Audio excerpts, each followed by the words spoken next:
प्राथमिक विद्यालय कोटरा में मौत को दावत दे रही झाड़ियां और जर्जर शौचालय, स्वच्छता अभियान पर उठे सवाल। हरदोई जिले के प्राथमिक विद्यालय कोटरा ब्लॉक टड़ियावाद से सरकारी दावों और जमीनी हकीकत की पोल खोलती एक गंभीर तस्वीर सामने आई है। एक तरफ जहां सरकार परिषदीय विद्यालयों के कायाकल्प और स्वच्छता अभियान पर लाखों करोड़ों रुपए खर्च करने का दावा करती है, वहीं दूसरी ओर इस विद्यालय में फैली गंदगी और बदहाली मासूम बच्चों के भविष्य और जीवन दोनों के साथ खिलवाड़ कर रही है। निष्प्रयोज्य, जर्जर और बदहाल शौचालय विद्यालय परिसर में स्थित शौचालय पूरी तरह से टूट-फूट का शिकार हैं। एक पुराना शौचालय परिसर में बना है जिस पर स्पष्ट रूप से लाल रंग से निष्प्रयोज्य जर्जर लिखा गया है। दूसरा नया शौचालय भी देखरेख के अभाव में बेहद गंदा और बदहाल है। दीवारों पर टाइल्स टूटी हुई हैं, फर्श पर गंदगी जमा है और दरवाजों में जंग लगा हुआ है। स्वच्छ पेयजल और नल की व्यवस्था भी पूरी तरह से ध्वस्त नजर आ रही है।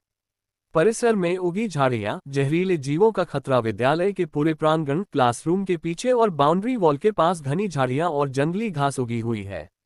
बरसात के मौसम में इन झाड़ियों में जहरीले सांप, बिच्छू और अन्य कीड़े मकोड़ों का खतरा हमेशा बना रहता है।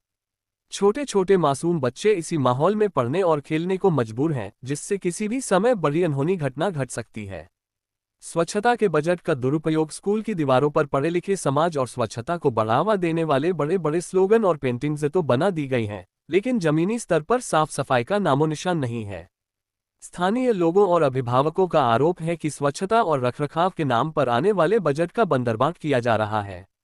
प्रशासनिक लापरवाही पर उठ रहे बड़े सवाल। क्या जिम्मेदार अधिकारियों बीएसए को विद्यालय की इस दयनीय स्थिति की जानकारी नहीं है? यदि जर्जर शौचालय के कारण या झाड़ियों में छिपे जहरीले जीवों से किसी बच्चे के साथ हादसा होता है, तो इसका जिम्मेदार कौन होगा? क्या कागजों पर चल रहा कायाकल्प अभियान केवल दीवारों की रंगाई पुताई तक ही सीमित रह गया है? अभिभावकों और क्षेत्रवासियों ने बेसिक शिक्षा विभाग और उच्च अधिकारियों से मांग की है कि प्राथमिक विद्यालय कोटरा के परिसर की तुरंत साफ सफाई कराई जाए, झाड़ियों को कटवाया जाए और नए व सुरक्षित शौचालयों की व्यवस्था दुरुस्त की